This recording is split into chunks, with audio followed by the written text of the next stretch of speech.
எப்பா உங்களுக்கு வேணால் தந்தையாக இருக்கட்டும்ப்பா, எங்களுக்கு எங்கள் அப்பா வேறப்பா, நீ வேணால் அஃபிஷியலாக ரெக்கார்டிக்கலாக உனக்கு வந்து அவர் பேரை கூட போட்டுங்க, ஒட்டுமொத்தமாக எல்லாருக்கும் சேர்த்து தந்தைன்னு சொல்லிடாதீங்க சாமி.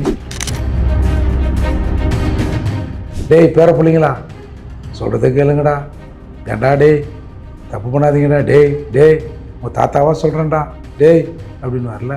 அவரை அப்பா என்று கூப்பிடுவர்கள் கூப்பிடட்டும், தலைவர் என்று கூப்பிடுவர் கூப்பிடட்டும். நாங்களாம் தமிழ்நாட்டின் முதல்வர், சமூக திராவிட மாடல் ஆட்சியின் தலைவர், சமூக நீதியின் காவலர் அப்படின்னு நாங்கள் கூப்பிடுவோம். தாத்தான்னு கூப்பிடாத, அங்கிள் கூப்பிடு குட்டி பாப்பாட்ட சொல்லுவார் அப்படின்னு அவர் குட்டி பாப்பா கிட்ட சொல்லுவார், அவங்க வீட்டு பேர பிள்ளைகிட்ட. அது சார் அது ஒரு வித்தியாசமான குடும்பம் சார். அது போதைக்கு அடிமையாகாதீங்க, ஒரு தகப்பனாக கேட்குறேன், ஒரு பெற்றோராக கேட்குறேன், என் கடப்பக்கம் போயிடாதீங்க, காசு கொடுத்து போதையை வாங்காதீங்க. சும்மா போய் கேட்டால் போலீஸ் வந்துடுதாப்பா, என்னப்பா பண்ணுறது, என்னடா மாமல் கேட்குறேன்னு. பெண்களுக்கு எதிரான விஷயங்களில் வந்து நாங்கள் வந்து இரும்பு கரம் கொண்டு அடைக்கிறோம், நாங்கள் வந்து ஸ்டெப்ஸ் எல்லாம் நல்லா எடுத்துகிட்டு இருக்கோம், எல்லாத்தையும் நல்லா பண்ணுறோன்றலாம் சொல்லியிருக்காரு சார். அவர் அந்த அப்பான்னு கூப்பிட்டதில் ஆம்பளைங்க மட்டுமா பெண்களும் இருக்காங்களா? பெண்கள் இருக்காங்க சார். இருக்காங்களா? அப்போ இந்த மாதிரி அப்பா என்னன்னு சொல்கிறது?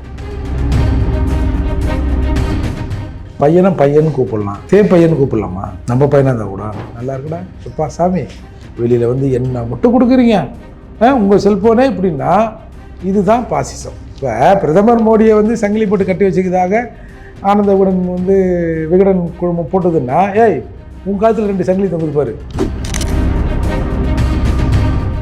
இன்றைக்கி பள்ளிக்கல்வித்துறை எவ்வளவு கேவலமாக இருக்குது.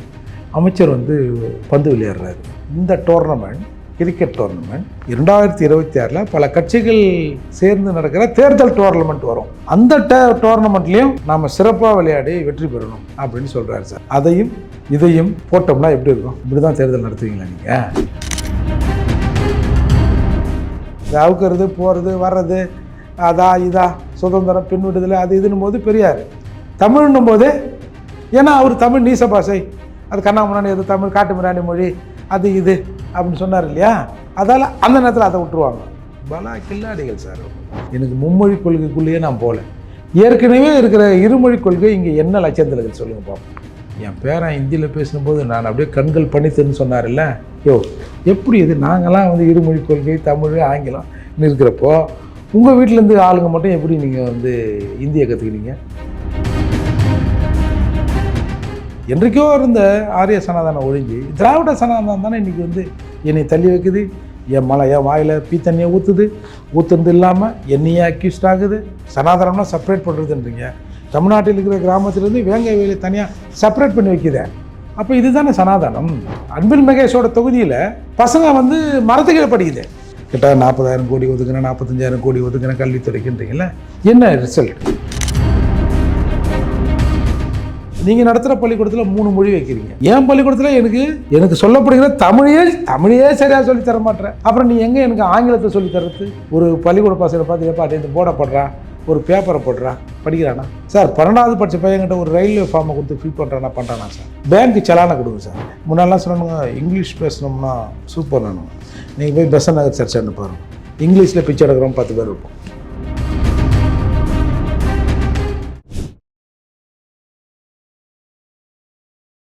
இளைய பாரத நேயர்களுக்கு வணக்கம். இன்றைக்கி நம்ம சிறப்பு விருந்தினர் புரட்சி தமிழக கட்சி தலைவர் மற்றும் வழக்கறிஞரான ஏர்போர்ட் மூர்த்தி சார் அவர்கள் தான்.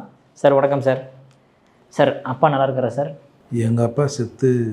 சார் உங்கள் அப்பா சொல்ல சார், தமிழ்நாட்டுக்கே இப்போ அப்பா என்று அன்போடு அழைக்கப்படக்கூடிய ஸ்டாலின் அவர்களை பற்றி நாம் பேசிக்கிட்டு இருக்கோம். ஸ்டாலின் அவர்கள். என் பேர் டி மூர்த்தி, எங்கள் அப்பா பேர் தனபால். அன்போடு அழைக்கப்படுறது சார். அம்மா என்று அவங்கள ஜெயலலிதா அவர்கள் அம்மா அன்போடு அழைக்கப்படுவே தந்தை பெரியார்னு சொல்லி தான் அவங்க வாங்கினுக்கிறாங்க.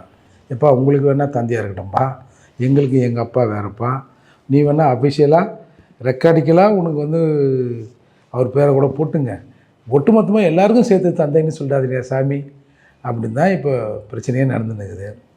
இந்த நேரத்தில் அப்பான்னு நம்ம முதல்வர் வந்து தாய் உள்ளத்தோடு கூப்பிட்றாரு. இந்த சேலம் சித்த வைத்தியம் பார்த்துருக்கீங்களா?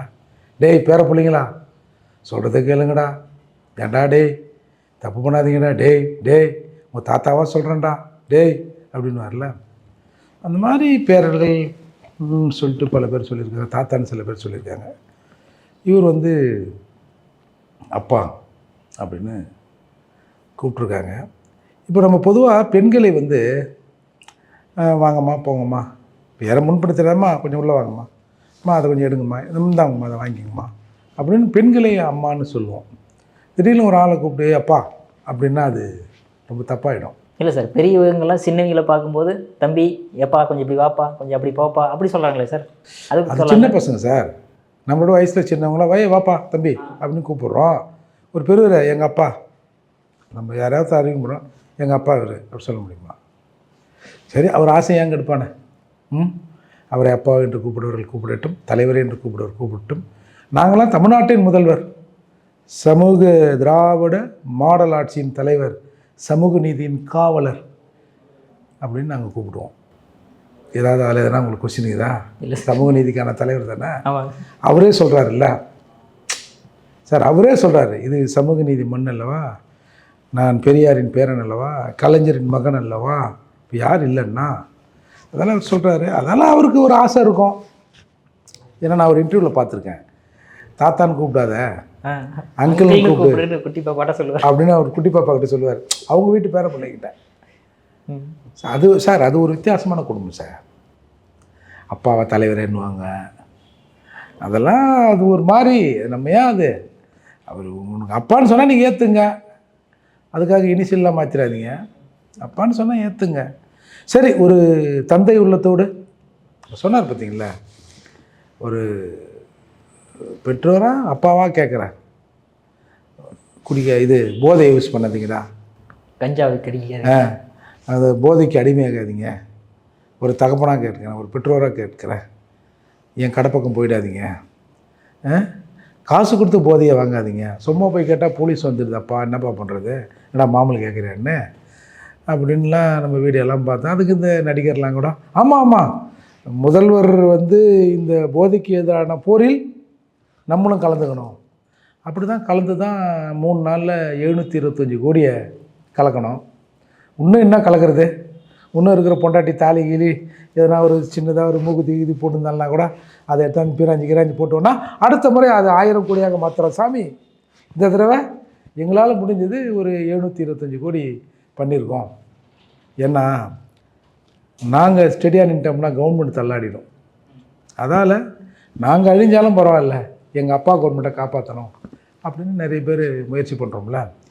இப்போவும் அது தொடரும். அதுக்காக அந்த பாசத்தில் அப்பா அப்படின்னு கூப்பிட்டாங்க அப்படின்னு சொல்கிறாரு. ஏன் ஒரு ஆசையை நம்ம போய் அதில் போய் பெண்களுக்கு எதிரான விஷயங்களில் வந்து நாங்கள் வந்து இரும்பு கரம் கொண்டு அடைக்கிறோம், நாங்கள் வந்து ஸ்டெப்ஸ் எல்லாம் நல்லா எடுத்துகிட்டு இருக்கோம், எல்லாத்தையும் நல்லா பண்ணுறோன்றலாம் சொல்லியிருக்காரு சார். அவர் அந்த அப்பான்னு கூப்பிட்டதில் ஆம்பளைங்க மட்டுமா பெண்களும் இருக்காங்களா? பெண்கள் இருக்காங்க சார். இருக்காங்களா? அப்போ இந்த மாதிரி அப்பா என்னன்னு சொல்கிறது? ஒரு அட்ராசிட்டி பெண்ணுக்கு நடக்கிறது, தந்தை ஸ்தானத்தில் இருக்கிறவர் அதை கட்டுப்படுத்த வேண்டும், இல்லை தட்டி கேட்கணும், சரியான நடவடிக்கை எடுக்கணும். ஒரு சாதாரண ஒரு அப்பா வீட்டில் இப்போ அந்த மாதிரி போய் வர சொல்ல 4 பசங்க கிண்டல் பண்ணுறாங்கப்பா, ஏதோ ஒரு மாதிரி அட்ராசிட்டி மாதிரினா சரி வாமா பார்த்துக்கலான்னு. இல்லை சில அப்பாக்கள் இல்லைம்மா போலீஸில் ஒரு கம்ப்ளைண்ட் கொடுத்துருவோம்மா, அவங்க புரிய பசங்க இருப்பானுவா அப்படின்னு ஏதாவது ஒரு நடவடிக்கை எடுப்பார்ல, அவர் தான் அப்பா.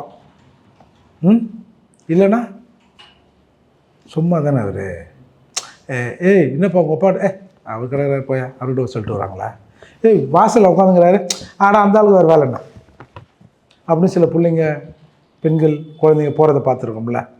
உங்கள் அப்பா வராரு தம்ம மாதிரி, அந்த ஆள் திரும்ப அந்த ஆள் மூஞ்சி திருப்பியாயா டீ கடையில். இங்கே இதெல்லாம் மக்களோட மக்களாக தான் தெரியும். ஏன்னா கையில் வச்சுன்னே இருப்பான், மாப்பிள்ளை வச்சா அவங்க அப்பா வராரா, அந்த ஆள் மூஞ்சி திருப்பி வரப்போகிறேன் இவனுக்கு புக்குன்னு வாங்குவோம், அவர் பாண்டு மூஞ்சி திருப்பின்னு போவார்ல. அதனால் பல விஷயங்கள் இந்த அப்பாக்களில் இருக்குது சார். சரி, இருந்தாலும் நம்முடைய முதல்வர் மரியாதைக்குரிய தமிழின தலைவர், திராவிட சூரியன், அவர் சொல்கிறதால நாம் வந்து அதை ஏற்றுப்போம் சார். அதே மாதிரி இப்போ வந்து விகடனில் வந்து ஒரு ஃபோட்டோ போட்டிருக்காங்க சார், அதை மோடி அவர்கள் வந்து செயினை கட்டி போட்டு பண்ணுற மாதிரி. உடனே அவங்க வெப்சைட்டையே பிளாக் பண்ணுற அளவுக்கு என்ன சார் சிச்சுவேஷன் ஆகிப்போச்சு?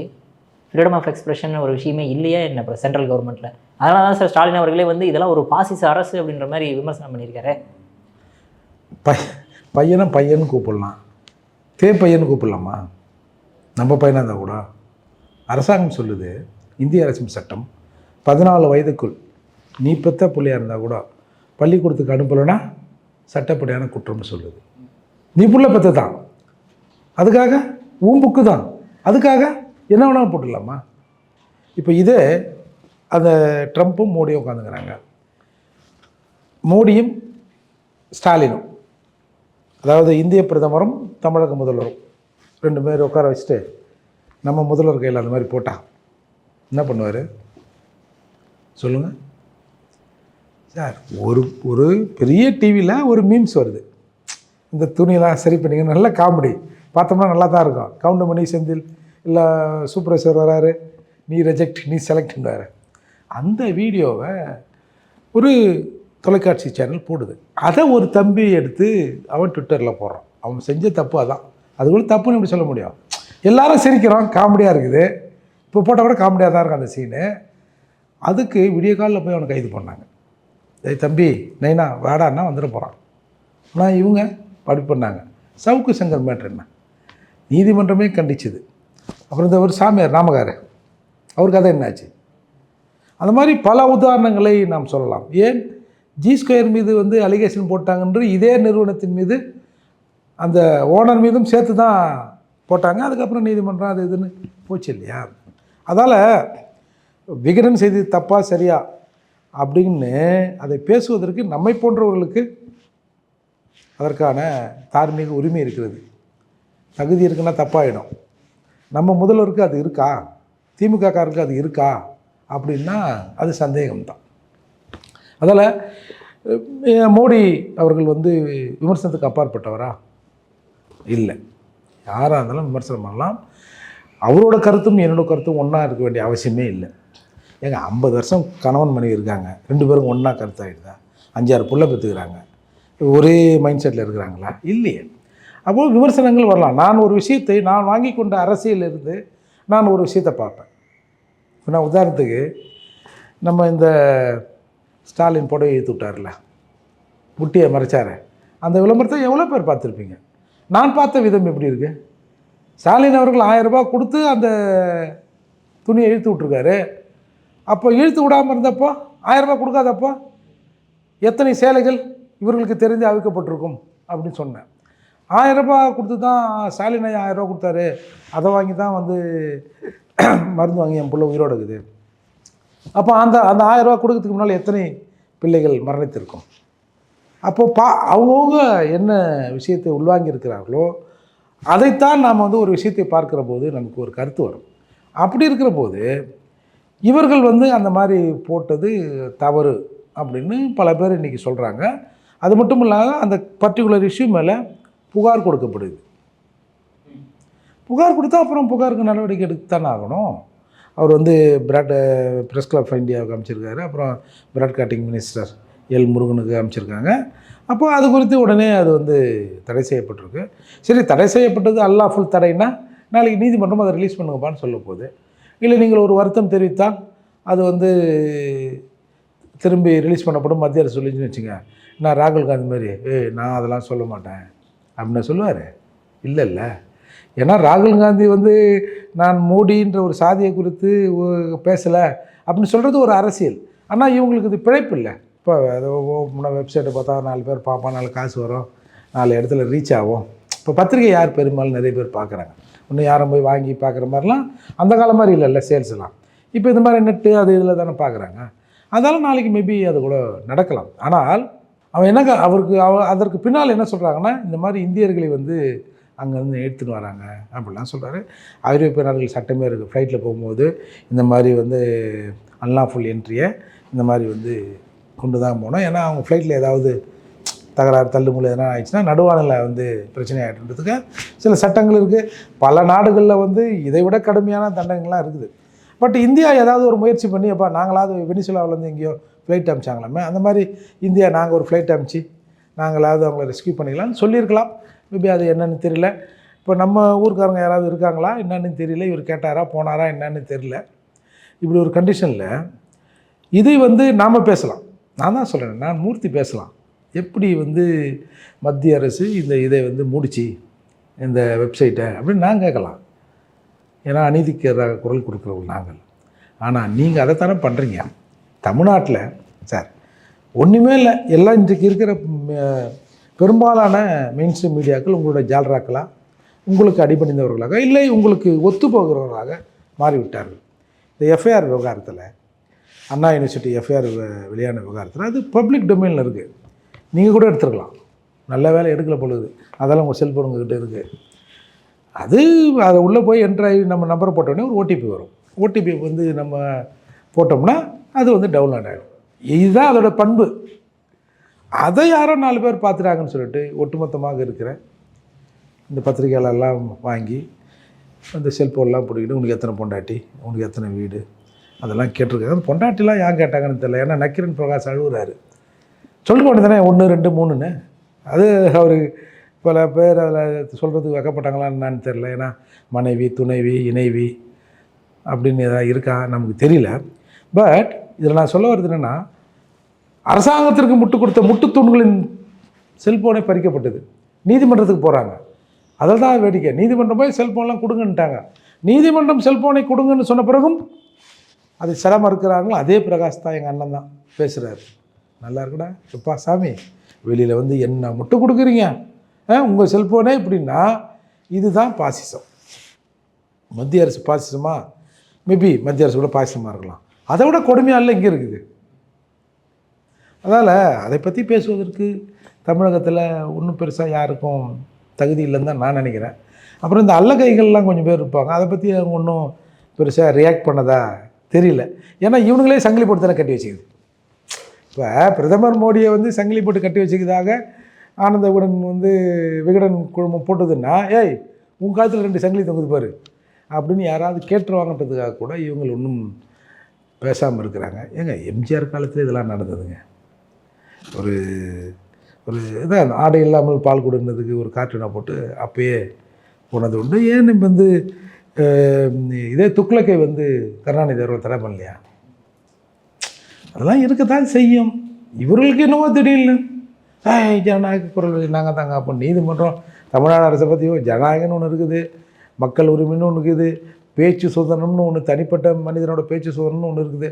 அதெல்லாம் உங்களுக்கு தெரியுதா தெரியலையா அப்படின்னு பல வழக்குகளில் நீதிமன்றங்கள் குட்டு வைத்த பிறகும் இவர்கள் பார்வையில் மாற்றமே இல்லை.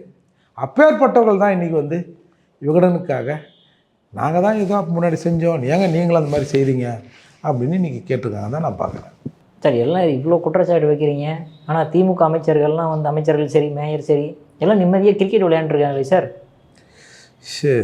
கிரிக்கெட்டு விளையாடுறது கூட பரவாயில்ல. அதாவது நீங்கள் அந்த மேயர் அவர்கள், சகோதரி பிரியா அவர்கள் அந்த கிரிக்கெட் சீன்லாம் போட்டு அதை கேலியும் கிண்டலுமாக இன்றைக்கி வந்து சொல்லப்படுதில்ல. நான் இதை எப்படி தெரியுமா பார்க்குறேன்? இப்போ மேயர் கிரிக்கெட் ஆடலாம் உனக்கு விடிஞ்சிட போகிறதில்ல. ஒரு பட்டியல் சமூகத்திலேருந்து ஒரு பெண் மேயராக இருக்கிறார். அந்த மேயரின் திறமை தான் இந்த சமூகம்னா இதுங்க இப்படி தான் ஒன்று தண்ட கர்மாந்திரங்க இதுங்க அப்படின்னு பொது வெளியில் நிறுவனம் சார். ஏன்னா ஏன் பட்டியல் சமூக அமைச்சர்களுக்கு ஒரு நல்ல போர்ட்ஃபோலியோ தரமாட்டுறீங்க, நல்ல அமைச்சரவையில் இடம் தரமாட்டுறீங்க, இல்லை இந்த மக்களுக்கு சென்றடைகிற பல விஷயங்களை செய்வதற்கு வாய்ப்பாக அத்தகைய துறைகளை கொடுங்க அப்படின்ற ஒரு கோரிக்கை வருகிற போது இந்த மாதிரி ஆட்களை நிறுத்தி முன்னாடி காட்டினா பற்றியா அப்படின்னு சொல்வதற்காக கூட இருக்குமோ அப்படின்னு பல பேர் இன்றைக்கி சொல்கிறாங்க. அதை யோசித்து பார்த்தோம்னா அப்படி தான் எனக்கும் தோணுது. எல்லாருக்கும் எல்லா விஷயமும் தெரிஞ்சுக்க வேண்டிய அவசியம் இல்லை. அதுக்கு முன்னாடி ஒரு 10 நாளைக்கு ஏதாவது ட்ரைனிங் கொடுத்து, அதுவும் அந்த போலிங் போடுற புள்ள வேறு, அது வேறு பாவம். இது என்ன இந்த காமெடி ஷோ எதனா நடத்துகிறாங்களா? ஒரே ஒரு ஆள் நம்ம காமாட்சி ஐயா மிஸ்ஸிங், அதில் அவனையும் போட்டுருந்தாங்கன்னு வச்சுக்க நடுவரா சூப்பராக இருந்திருக்கும். அப்போது இதுதான் அதோட நோக்கமாக இருக்குமோன்னு எனக்கு தோணுது. இன்றைக்கி பள்ளிக்கல்வித்துறை எவ்வளோ கேவலமாக இருக்குது. அமைச்சர் வந்து பந்து விளையாடுறாரு, கேட்ச் சூப்பர் கேட்ச் சார். அது நல்லா இதுதான். பேசாத இந்தியா டீமுக்கு அனுப்பலாம். அமிச்சா ரெண்டாவது இந்த உலக கோப்பை அது இதுன்னு வந்தனா ஏதாவது ஒரு கோப்பையாவது வாங்கினு வாப்பா, வேற எங்கன்னா வாங்கி வந்து யுனெஸ்கோ விருது மாதிரி இதுதான் உலக கோப்பை. ஏன்னா ஏற்கனவே ஒரு மாற்றுத்திறனாளி ஒருத்தர் அப்படி தான் உலக கோப்பையை காட்டி 3 பேரை ஏமாத்துறாரு. கண்ணப்ப துணை முதல்வர், விளையாட்டுத்துறை அமைச்சராக ஏமாத்துறாம விளையாடி கப்பு வாங்கினேன்னு. அதுதான் நம்ம லட்சணம். அப்புறம் முதல்வர் இதையெல்லாம் பண்ணாங்கல்ல. அதனால் நாட்டில் எவ்வளோ பிரச்சனை இருக்குது சார். ஏதோ சொல்லுவாங்க தெரியுமா, நகரம் இருந்த போது ஈரோ மன்னன் பிட்டில் வாசித்தான்வாங்களா, அந்த மாதிரி இவங்க கிரிக்கெட்டை போட்டு சிரிப்பும் கும்மாளமும். கேட்டால் வாத்தியார்களுக்கு பணம் தரல, சம்பளம் தரல, என்னன்னா மத்திய அரசு நிதி ஒதுக்கலை அப்படின்லாம் சொல்லிக்கின்னு இவ்வளவு கேலிக்கு சார். பொதுவாகவே இவர்களோட இப்போ நீங்கள் ஒரு டாட்டா இருக்கார், அவர்கிட்ட கொஞ்சம் எக்ஸஸ் பணம் லாபமாக வந்துச்சு வச்சு என்ன நினைப்பார் அவர்? சொல்லுங்கள் பார்ப்போம். இன்னொரு ஃபேக்ட்ரி என்ன தொடங்கணும், ஏழைகளுக்கு என்ன செய்யலாம் அப்படின்னு ஒரு 1000 பேருக்கு வேலை கொடுக்கணும் அப்படின்னு நினைப்பார். ஒரு சினிமா ப்ரொடியூசர் இல்லை ஒரு டைரக்டர் ஒரு படம் நடித்து இல்லை படம் எடுத்து கொஞ்சம் லாபம் வந்துச்சுன்னு வச்சுங்க என்ன நினைப்பார்? இன்னொரு படம் எடுக்கலாம், இன்னொரு படம் எடுக்கலாம் அப்படின்னு நினைப்பார்ல. அந்த மாதிரி இவர்கள் எப்பயுமே கேளிக்கையில் திளைத்தவர்கள். இவர்கள் எல்லா விஷயமும் கேளிக்கையாக தான் பார்ப்பாங்க. கேளிக்கையில் நாட்டம் அதிகம் உள்ளவர்கள். அதுக்கு நீங்கள் வேறு அர்த்தம்லாம் சொல்லிடாதீங்க. கேளிக்கையில் நாட்டம் உள்ளவர்கள் இல்லை. அதால் இந்த மாதிரி கேளிக்கையில் அவங்களா சிரித்து அவங்களா போகிறாங்க. இதில் என்னென்னா அதில் ஹைலைட்டே வந்து நம்முடைய துணை முதல்வர் பேசுகிற பேச்சு தான். இந்த டோர்னமெண்ட் கிரிக்கெட் டோர்னமெண்ட் 2026 பல கட்சிகள் சேர்ந்து நடக்கிற தேர்தல் டோர்னமெண்ட் வரும். அந்த டோர்னமெண்ட்லேயும் நாம் சிறப்பாக விளையாடி வெற்றி பெறணும் அப்படின்னு சொல்கிறார் சார். அதையும் இதையும் போட்டோம்னா எப்படி இருக்கும்? இப்படி தான் தேர்தல் நடத்துவீங்களா நீங்கள்? ஆனால் அதில் கரெக்டாக இருப்பாங்க. அதில் வந்து யார் கண்ணுக்கு ஸ்பெஷலிஸ்ட் யார், மூக்குக்கு ஸ்பெஷலிஸ்ட் யார், ஹார்ட்டுக்கு ஸ்பெஷலிஸ்ட் யார், என்னென்ன ட்ரீட்மெண்ட்டை கொடுத்தா என்னென்ன பகுதி மக்களின் ஓட்டுகளை நம்ம ஈஸியாக கவரலாம் என்பதில் இவர்கள் கை தேர்ந்தவர்கள். அதில் கரெக்டாக நடத்திடுவாங்க. இவர் பேசுகிறாராம், அதாவது கலைஞரின் பேரன் அல்லவா, கலைஞரின் மகன் அல்லவா, அப்போ ஸ்டாலின் பேரன் மகன் அல்லவான்னு சொல்லணும்னா கலைஞரின் பேரன் அல்லவா. ஏன்னா ஹோல் அத்தாரிட்டி ஃபார் தமிழ் இங்கே வந்து நம்முடைய முத்தமிழறிஞர் கலைஞர் தானே. அதால் அந்த நேரத்துக்கு அவரை கூட்டம் வந்துடுவாங்க. மற்ற நேரத்துக்குலாம் பெரியாரை கூட்டம் வந்துடுவாங்க. இந்த அவுக்கிறது போகிறது வர்றது அதா இதா சுதந்திரம் பெண் விடுதலை அது இதுன்னும் போது பெரியார். தமிழ்னும் போது ஏன்னா அவர் தமிழ் நீச பாஷை, அது கண்ணாமுன்னாடி அது தமிழ் காட்டு மிராண்டி மொழி அது இது அப்படின்னு சொன்னார் இல்லையா. அதால் அந்த நேரத்தில் அதை விட்டுருவாங்க. பலா கில்லாடிகள் சார் அவர்கள். எந்த நேரத்தில் எந்த வேடம் தரிக்க வேண்டும் என்று திராவிடர்களும் தான் நாம் அதை கற்றுக்கொள்ள வேண்டும். சார் மொழின்னு சொல்லும்போது இப்போ வந்து எல்லாருமே கொந்தளிச்சிக்கிற விஷயம்னா இருமொழி கொள்கை மட்டும்தான் நாங்கள் ஏற்றுக்குவோம் அப்படின்னு ஒரு பக்கம் இங்கே இருக்குது.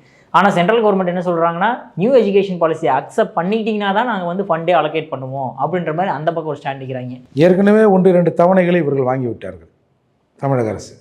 அடுத்த தவணை வாங்குற போது நாங்கள் வந்து ஒரு குழு அமைச்சு அந்த பரிந்துரையின் பேரில் இந்த ஒப்பந்தத்தில் நாங்கள் கையெழுத்திடுகிறோம் அப்படின்னு இவங்க சொல்லிட்டு தான் வந்தாங்க. அதுதான் இப்போ சிக்கல். இப்போ மும்மொழி கொள்கைன்னா நாடு முழுக்க மும்மொழி கொள்கையாக வருது சார். நான் என்ன சொல்கிறேன், எனக்கு மும்மொழி கொள்கைக்குள்ளேயே நான் போகல. ஏற்கனவே இருக்கிற இருமொழி கொள்கை இங்கே என்ன லட்சத்தில் இருக்குது சொல்லுங்கள் பார்ப்போம். இந்த லட்சத்தில் 3வது ஒரு மொழியை கற்றுக்கணுன்னா வேறு சிக்கல்னு வச்சுங்க. 3வது ஒரு மொழியை யார் தெரியுமா அங்கே கற்றுக்க முடியாது? எங்களை மாதிரி கவர்மெண்ட் ஸ்கூலில் படிச்சவங்க இல்லை எங்களை மாதிரி கவர்மெண்ட் ஸ்கூலில் படிக்க போகிறவங்க அவங்க தான் சார் இதை கற்றுக்க முடியாது. ஆல்ரெடி தமிழகத்தில் 3 மொழி இருக்கத்தான் செய்யுது. என் பேரன் ஹிந்தியில் பேசும்போது நான் அப்படியே கண்கள் பணித்துன்னு சொன்னார்ல, எப்படி இது நாங்களாம் வந்து இருமொழி கொள்கை தமிழ் ஆங்கிலம் இருக்கிறப்போ உங்கள் வீட்டிலேருந்து ஆளுங்க மட்டும் எப்படி நீங்கள் வந்து இந்தியை கற்றுக்கினீங்க? ஊர் முழுக்க பார்ப்பனர் எதிர்ப்பு இருக்கிறப்போ எப்படி உங்கள் ஆடிட்டர் மட்டும் பார்ப்பனராகிறோம், பிராமணராக இருக்கிறார்கள், வக்கீல் பிராமணராக இருக்கார், கல்யாணம் பண்ணுறது கூட பிராமணர் வீட்டில் ஐயங்கார் வீட்டில் ஐயர் வீட்லேயும் கல்யாணம் பண்ணிக்கிறீங்க. அப்புறம் பார்த்தா சனாதனம் பிராமணன் பூணூல் ஆறு அதாரு இதாரு பாப்பா புத்தி பார்ப்பனர் பிராமணர் புத்தி அதான் அப்படிலாம் சொல்கிறீங்க. ஆனால் அப்புறம் பார்த்தா இல்லை இது எங்கள் கூட இருக்கிற பிராமணர்கள் சனாதனத்துக்கு எதிரானவர்கள், எங்களை தாண்டி நிற்கிறவங்க சனாதனவாதிகள். சனாதனம் இந்தியா முழுக்க இருந்துதான் சொல்லப்படுது இல்லை இவங்க பேச்சு. இந்தியா மன்னர்கள் அதை அந்தந்த மன்னர் ஒவ்வொருத்தன் அந்த பாலிசியில் அன்றைக்கி இருந்த பிராமணர்கள் யாராவது இருந்தோ இல்லை மனுஸ்மிருதி சம்மந்தப்பட்ட ஆட்கள் யாராவது இருந்தால் அந்தந்த பகுதியில் பண்ணான். அப்போ இந்தியா முழுக்க இருந்திருக்கும்ல. வடநாட்டில் ஒரு பையன் இதை பற்றி பேச மாட்டான். இவனுங்க மட்டுமே சார் இன்னமும் சனாதனம் என்னையா அது? அப்போ இந்தியா முழுக்க சனாதன எதிர்ப்பு பேசப்பட்டால் உண்மையிலேயே இந்தியா முழுக்க சனாதனம் இருந்தது, அது பாதிச்சுன்னு நம்ம சொல்லலாம். அதையெல்லாம் மூட்டை கட்டி ஒரு ஓரமாக போட்டாச்சு பரணம் மேலே. 1950 ஜனவரி 26 மூட்டை கட்டி மேலே போட்டாச்சு. எவனா எடுத்தா அவ்வளோதான் பார்த்துங்க அப்படின்னு இந்திய அரசியம்சம்னு சொல்லுது. சனாதனப்படி ஒரு ஐயர் கொலை பண்ணிட்டாரு, விட்டுலாமா அவரை? அப்போது இந்திய அரசியம்சம் தானே இந்தியாவை ஆளுது. சில இடத்துக்குள்ள அது இன்ஃப்ளூயன்ஸ் ஆகலாம், நான் இல்லைன்னு சொல்லலை. இப்போ சில இடத்துல வந்து திராவிடர்கள் அந்த மாதிரி மொழி பேசிக்கின்னு ஒரு இன்ஃப்ளூயன்ஸ் பண்ணுறாங்கல்ல, அந்த மாதிரி இன்ஃப்ளூயன்ஸ் ஆகலாம், அது மனித இயல்பு. அதற்கான சட்டம் தான் நம்ம கையில் இருக்குது சார். இவன் பார் சார், மனுஸ்மிருதி அடிப்படையில் வந்து எஸ்சிக்கெல்லாம் வந்து இடஒதுக்கீடு இல்லைன்றான் சார், எஸ்சிலாம் தள்ளி போன்றான் சார். அப்படின்னு நம்ம நடவடிக்கலாம். அதைத்தான் நீங்கள் செய்கிறீங்க. இன்றைக்கி என்றைக்கோ இருந்த ஆரிய சனாதனம் ஒழிஞ்சு திராவிட சனாதனம் தானே இன்றைக்கி வந்து என்னை தள்ளி வைக்குது. என் வாயில் பீத்தண்ணியை ஊற்றுறது இல்லாமல் என்னையே அக்யூஸ்ட் ஆகுது. அதை வந்து எதிர்த்து போகிறான்னா எவனோ உள்ளே போகடான்னு சொல்லுது. அவங்களை செப்பரேட் பண்ணி வைக்கிறது. சனாதனம்னா செப்பரேட் பண்ணுறதுன்றீங்க. தமிழ்நாட்டில் இருக்கிற கிராமத்திலேருந்து வேங்கை வேலை தனியாக செப்பரேட் பண்ணி வைக்குது. அப்போ இதுதானே சனாதனம். அதால் இவங்களுக்கு இதெல்லாம் ஒரு பேசுகிற பொருளை தவிர உள்ளபடி இவங்களுக்கு இதற்கு உண்டான எந்த சிந்தனையும் கிடையாது. நீங்கள் வந்து இன்றைக்கி வந்து தமிழ் படிக்க தெரியாத ஒரு குரூப் வந்திருக்குல்ல சார். இன்றைக்கி கிராமத்தெல்லாம் எப்படி சார் ப்ரைவேட் ஸ்கூலில் போய் சேர்க்குறாங்க? நான் அடிக்கடி சொல்லுவேன், என்னை பொறுத்தவரை அரசு பள்ளியில் படித்தவர்கள் தான் மனிதநேயத்தோடு இருக்கிறார்கள். நான் அதை பல இடங்களில் சொல்லுவேன். ஏன்னா அவன் தான் ஏழைப்பாடு. இப்போ வீட்டிலேருந்து கிளம்புவான், சைக்கிளில் கிளம்புவான், இல்லை நடந்து ஓடுவான், 4 பேரை பார்ப்பான், 4 இடத்துல ஒரு ஆக்சிடெண்ட் ஆகும், நின்று வேடிக்கை பார்ப்பான், தூக்குவான், போவான். சார் நான் 8வது படிக்கிறேன் சார், நேரு ஸ்கூலில் 9வது. எங்கள் ஸ்கூலுக்கு பின் கேட்டில் வரோம். ஒரு ஆம்புலன்ஸில் ஒரு பாடி இருக்குது. 4 பிள்ளைங்க, எல்லாம் பொம்பளை பிள்ளைங்க, பெரிய பெரிய பிள்ளைங்க அழுது நிற்கிது சார். அவ்வளோ பேர் போகிறாங்க. ஒருத்தனது ஹெல்ப் பண்ண மாட்டோம். அந்த பக்கம் ஆம்புலன்ஸ் டிரைவர் இருக்கிறார், பொம்பளை பிள்ளைங்க எல்லாம் ஜனங்களாம் அப்படியே பார்த்துட்டு தாங்கிறாங்க. அப்புறம் நான் என்ன பண்ணேன், டக்குன்னு சைக்கிளில் ஓரம் நிறுத்திட்டு பைய வச்சுட்டு நான் ஒரு பக்கம் பிடிச்சி தூக்கி எல்லாம் உள்ளே வச்சுட்டு போனோம். இது போய் எங்கள் அம்மாட்ட யாரோ சொல்லிட்டாங்க, மூர்த்தி பணம் தங்கினுக்கிறான். அந்த மனித நேயம். இப்போது இந்த நிகழ்வு இப்போ நான் செய்கிறேன்ல, இப்போ எத்தனை அரசு பள்ளி பசங்க பார்த்துன்னு போவான். இதே இப்போது கான்வெண்ட்டில் ஒரு ஏசி பஸ்ஸில் போகிற பசங்க இதெல்லாம் பார்க்குமா?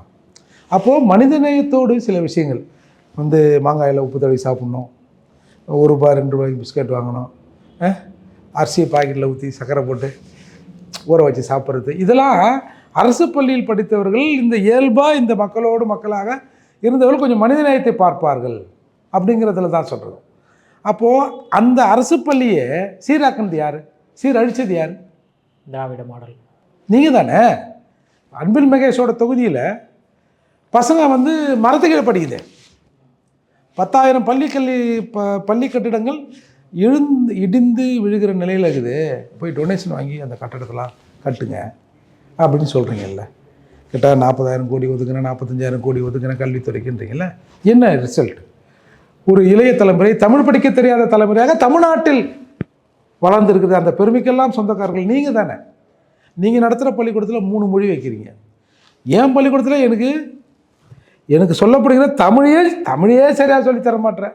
அப்புறம் நீ எங்கே எனக்கு ஆங்கிலத்தை சொல்லித்தரது? இப்படி இருக்கிற கண்டிஷன் தானே. அதால் இவர்கள் ப்ரைவேட்டுன்னா 3 மொழி, கவர்மெண்ட்டுன்னா இந்த பையெல்லாம் நாளைக்கு படிச்சுட்டு வந்துட்டான்னா அப்புறம் நாளைக்கு வேலை கொடுன்னு கேட்பான். பிரச்சனை தானே அது. அப்படி தான் இன்றைக்கி வந்து இந்த அரசு பள்ளிக்கூடங்களையே நாஸ்தி ஆக்கிட்டாங்க. ஆதிராவிட நல்ல பள்ளிக்கூடங்களை நான் அடிக்கடி சொல்லியிருப்பேன். போன பட்ஜெட்டுக்கு முன் பட்ஜெட் ₹180 கோடி ஒதுக்குறாங்க இன்ஃப்ராஸ்ட்ரக்சரை ரெடி பண்ணுறதுக்கு. கக்கூஸு, அது இது, போர்டு, பெஞ்சு, அதில் 2 கோடியை செலவு பண்ணிவிட்டு 118 கோடியை திருப்பி அனுப்புகிறாங்க. சார் ஊபியில் ஏதோ ஆர்எஸ்எஸ் ஆட்சி நடக்குது, அந்த ஆட்சி பிஜேபி ஆட்சின்றாங்களா சார்? அங்கே கூட இதை பண்ணுவாங்களா? கொஞ்சமாவது மனசாட்சி இருக்காது? ஏன் நீங்கள் பண்ணுறீங்க? அதை தொடர்ந்து எங்கள் பணத்தை எடுத்து ரேஷன் அரிசி வாங்குறது தான், மகளிர் உரிமை தொகை கொடுக்குறது தான். இதெல்லாம் என்ன சார் இது? உங்கள் அப்பா இருந்தப்போ இலவச கலர் டிவி வாங்கினதாக சொல்லுவாங்க, புதிய தலைமைச் செயலகம் கட்டுறதுக்கு எஸ்சி ஃபண்ட் எடுத்து பண்ணதாக சொல்லுவாங்க. என்னை அமைச்சரவையில் தீட்டா, நல்ல அமைச்சர் கொடுத்தா தீட்டுன்னு நினைக்கிறேன் நீங்கள். ஆனால் என் பணத்தை எடுத்து செலவு பண்ணுறீங்க பார்த்தீங்களா? அப்போது இப்படி இருக்கிற போது நம்ம என்னை பொறுத்தவரை இங்கே இருக்கிற இருமொழி கொள்கையே சரியாக செயல்படுத்தப்படுகிறதா? அதற்கே துப்பு இல்லாத அரசாங்கமாக நம்ம இருக்கிறோம். ஒரு பள்ளிக்கூட பசங்களை பார்த்து ஏப்பா இந்த போர்டை போடுறா, ஒரு பேப்பரை போடுறா, படிக்கிறானா சார்? 12வது படித்த பையன்கிட்ட ஒரு ரயில்வே ஃபார்மை கொடுத்து ஃபில் பண்ணுறானா சார்? பேங்க்கு செலானை கொடுங்க சார். சத்தியமாக ஃபில் பண்ணிட்டான்னு வச்சுக்கங்க அரசு பள்ளியில் படிக்கிற மாணவர்கள். என்ன சார் இப்போ வாங்கிட்டு இப்படி திருப்பி பார்க்குறான், இப்படி பார்க்குறான், இப்படி பார்க்குறான். டே 2 பக்கமும் ஒரே வெள்ளை தண்டா, இப்படி பார்க்குறான். அப்போது நம்மளுடைய கல்வித்தரம் அப்படி தான் சார் இருக்குது சார். அந்த காலத்தில் யாவது கொஞ்சம் பரவாயில்லன்னு தான் தோணுது. அந்த காலத்து பசங்க, இப்போ நாங்களாம் வந்து கவர்மெண்ட் ஸ்கூலில் படிக்கும்போது நீட்டாக வந்து வாருவோம், திண்ணூறு வச்சுருப்போம். எங்கள் எச்சமொத்தம் இருந்தார், ஒரு இவ்வளோ பெரிய ரோல் மாதிரி வச்சுருப்பார். போகும்போதே வந்து ஆமாம், இப்படி விடுவார். இந்த காது அந்த அந்த கம்பு மேலே முடி பிச்சை எடுப்பாங்க. போய் முதல்ல முடி வெட்டுன்னு வாங்கினோம். இன்றைக்கி பாருங்கள், இன்றைக்கி மனசாட்சி தொட்டு சொல்லுங்கள், இன்றைக்கி அரசு பள்ளியில் பல இடங்களில் இங்கே இல்லை சார், கிராமத்துலேயும் சார் அப்படி தான் சார். அவங்க கட்டிங்கு அது இது. அப்போது ஒரு தந்தை ஒரு தாய் இந்த மாதிரி அவன் பிள்ளை இருக்குன்னு விரும்ப மாட்டாங்க. அப்போ ஏன் இந்த பையன் இருக்கிறான்னா அவங்க அப்பா அம்மா பேச்சுக்கு அவன் கட்டுப்படல. இந்த சொசைட்டி அவனை அப்படி வளர்த்துருக்கு. நீ கட்டுப்படுத்தணும்ல. சரி அப்பா அம்மா விட்டாங்கப்பா, என்ன தருதலை சொன்னால் கேட்க மாட்டேதுன்னு விட்டாங்கப்பா. அரசாங்கம் என்னை பாதுகாக்கணும்ல, என்னை நல்வழிப்படுத்தி ஒரு ஸ்டேஜ் கொண்டு போகணும்ல. ஆனால் அரசாங்கமும் இதை கண்டுக்காம சார். ஒன்றும் இல்லை சார், இதுக்கு என்ன பெரிய மிலிட்ரியை கூட்டாருங்கம்மா. மோடி ஐயா கிட்ட கேட்டிருக்கோம் மிலிட்ரி, இல்லை பார்டர் செக்யூரிட்டி போஸ்ட்டை கேட்டிருக்கோம். அவர் தரமாட்டுறாரா? ஒரு 2 ஏட்டையா, ஒரு பெட்ரோல் வண்டி பள்ளிக்கூடத்து வாசல் நின்று வச்சுக்க. எப்பா இங்கே பாப்பா, நைனா உன் பேர் சொல்லு, உன் அப்பா பேர் சொல்லு, ஃபோன் நம்பர் கொடு, நாளைக்கெல்லாம் பிள்ளையார் கூடாதுப்பா அப்படின்னு ஒரு 2 நாள் ஒரு பள்ளிக்கூடத்துக்கு முன்னாடி நின்னா போகுது சார். பசங்க ஆட்டோமேட்டிக்காக மாறிடுவான். இதை கூட நீங்கள் பண்ண மாட்டீங்களே. காதில் கம்மல். ஏன் இது? இவர்கள் இப்படியே வளர்ந்து இவன் 10க்கு மேலே தானா 11 12 படிப்பான், காலேஜுக்கு போவான், வேலை காப்பான். 10லே போட்டு ஐயா வீட்டுக்கு வந்துட்டாருன்னா ஏதாவது அக்கு தொக்கு வேலை அந்த மாதிரி எதனா செஞ்சு நம்மளை டிஸ்டர்ப் பண்ண மாட்டான்ல அப்படிங்கிற எண்ணமாக கூட இதில் இருக்கலாம்ல. இப்போ ஏற்பட்ட நிலையை நீங்கள் இன்னும் 2 இருமொழி கொள்கையில் அப்படியே சிறப்பாக செஞ்சு மொழிவிட்ட மாதிரி நாங்கள் 3 மொழி எதிர்க்கிறோன்றீங்க. ஆனால் இன்றைக்கி நாட்டில் ஏழை எளியர்களை தவிர பெரும்பாலும் 3 மொழி படிக்கிறாங்க. நம்ம அதை ஒத்து தான் ஆகணும். இவங்க பள்ளிக்குள்ளேயும் படிக்கிறாங்க. அதால் நான் என்னோடய பர்சனல் வியூ என்னென்னா, நான் 2 மொழியே நாங்கள் தகுதிக்கு பண்ணுறோம், இருக்கிற சூழலில் படிக்க முடியல. இதில் 3வது மொழி வேறு நீங்கள் தான் பார்த்தீங்கன்னா என்ன ஐயா மோடி ஐயா நாங்கள் என்ன பண்ணோம் அப்படிங்கிற சிந்தனை தானே எனக்கு தவிர, ஒரு மொழிங்கிறது ஒருத்தன் கூடுதலாக கற்றுனான்னு வச்சுங்க. இப்போ ஒரு மலையாள மொழியை கற்றுக்கிறான்னா ஒரு மலையாளியே அவன் கூட இருக்கிற மாதிரி, இவன் ஒரு ஆளாக இருந்தாலும் ஒரு மலையாளி கூட இருக்கிற மாதிரி, ஒரு இந்தியோ வேறு எதையோ கற்றுக்கினாலும் அந்த மாதிரி தான். ஆனால் இங்கே ஒரு பெரிய என்ன தெரியுங்களா, முன்னாடிலாம் சொன்னானுங்க இங்கிலீஷ் பேசணும்னா சூப்பர் வேணும். நீங்கள் போய் பெசன் நகர் சர்ச்சான்னு பாருங்கள், இங்கிலீஷில் பிச்சை எடுக்கிறோம் 10 பேர் இருப்போம். Only English, there talking in only English, there beg in English.